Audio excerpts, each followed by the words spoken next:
Hello guys, welcome to our channel. এখন যাচ্ছি আমরা বর্ধমান। এখন চলে এসেছি আমরা বর্ণনগর স্টেশন থেকে। বর্ণনগর স্টেশন ট্রেন ধরে যাবো হচ্ছে ডানকুনি। এখনও ট্রেন আসেনি, প্রায় 5টা 15 হতে যায়।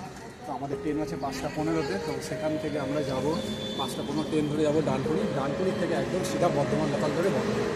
চলো দেখা হচ্ছে সেই বর্ধমানে, আবার সেই সীতাভোগ শহর।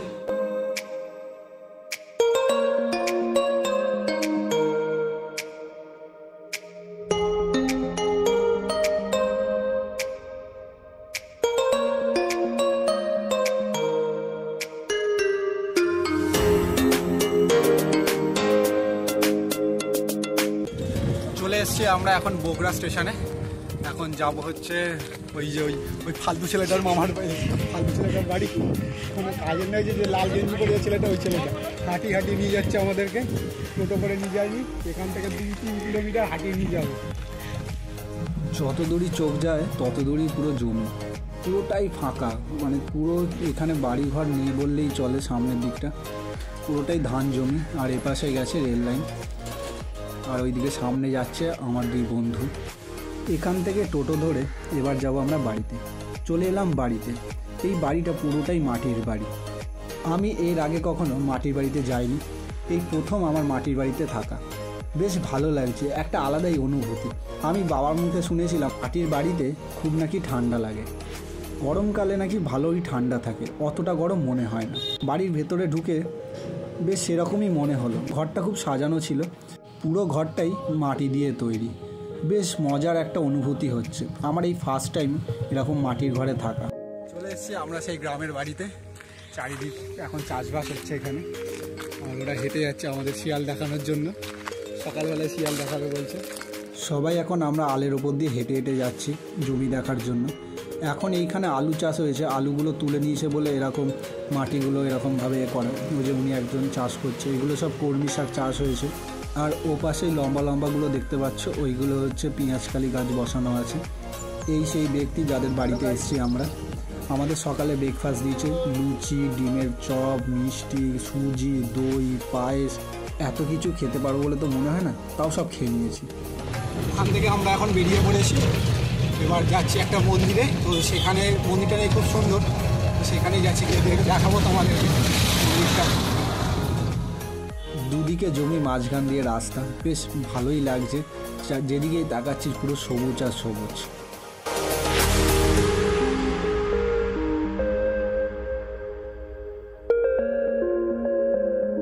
চলে এসেছি আমরা মন্দিরে। এই মন্দিরটির নাম হচ্ছে বড় বলরামের মন্দির। এই মন্দির নিয়ে অনেক গল্পই রয়েছে, সেটা নিয়ে আলাদা একটা ভিডিও আমরা বানাবো।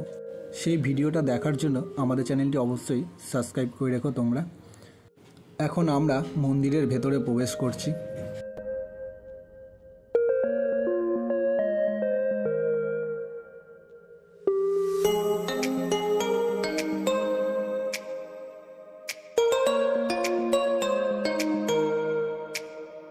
মন্দিরটা অনেকটা বড় জায়গা নিয়ে, অনেকটাই বড় জায়গা। বেশ ভালো সাজানো গোছানো, আর খুব সুন্দর মন্দিরটা। বেশ আলাদা একটা অনুভূতি হচ্ছে মন্দির ভেতরে এসে। এই যে আমার একটা ফ্যান আমার ফটো তোলার জন্য লাফাচ্ছে, কি ফটো তুলবো না, তাও বলছে স্যার একটা ফটো তুলুন, ফটো তুলুন। তো বাধ্য হয়ে ওর সাথে একটা ফটো তুললাম, ওর মনটা খুশি করার জন্য।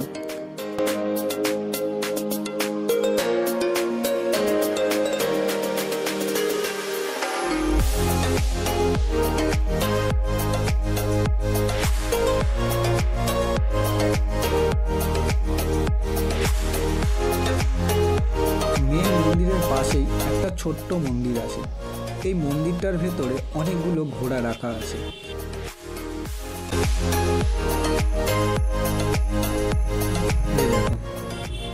অনেকগুলো ঘোড়া পরপর সাজানো আছে।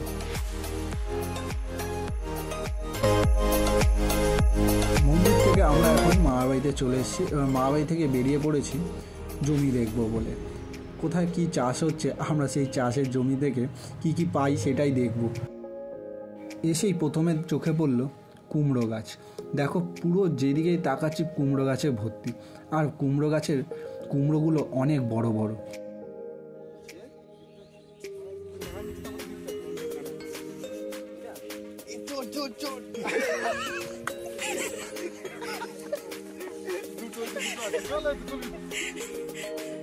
এই পাশটা রয়েছে আবার লঙ্কা গাছ। লঙ্কাগুলো ছোট ছোট লাল লাল, বলে নাকি এই লঙ্কা খুব ঝাল হয়। দেখো লঙ্কাগুলো কেমন ছোট ছোট এবং প্রচুর লাল। আর এইগুলো টমেটো, এখন টমেটো তুলছে সব, অনেক টমেটো, মানে যে এই জায়গাটা পুরো টমেটো গাছে ভর্তি।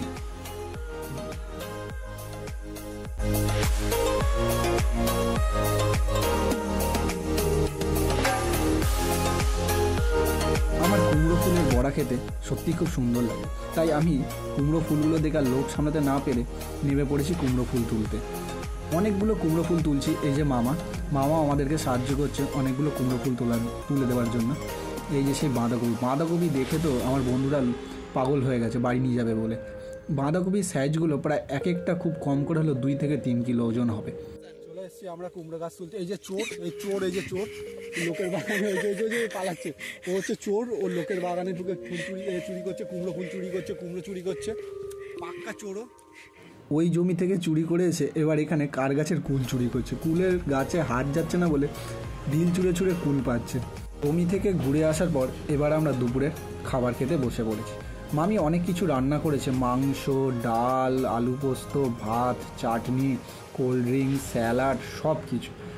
এত কিছু খাবার খেতে পারবো বলে মনে হয় না, কারণ সারাদিন ধরে অনেক খাবার খেয়ে নিয়েছি। সারাদিন প্রচুর মজা টজা করে এখন বাড়ি ফিরছি। এখন আমাদের ট্রেন আছে 4:10-এ, তো এখন বাজে 4:47 প্রায়। তো এখন ট্রেন আসেনি, ট্রেনের জন্য ওয়েট করছি। এখান থেকে যাবো হচ্ছে মশাগ্রাম, তারপরে আবার ডানকুনি। এখনও 2খানা ট্রেন চেঞ্জ করতে হবে। তো সারাদিন প্রচুর ক্লান্ত হয়ে গেছি, সারাদিন প্রচুর রোদে ঘুরেছি, জমিতে প্রচুর জিনিসপত্র তুলেছি, অনেক কিছু নিয়েওছি, বাঁধাকপি, টমেটো, তারপরে হচ্ছে ডাঁটা, আরও অনেক কিছু নিয়েছি। তোমাদের এই ব্লগটা কেমন লাগলো আমাদের অবশ্যই কমেন্ট করে জানিও।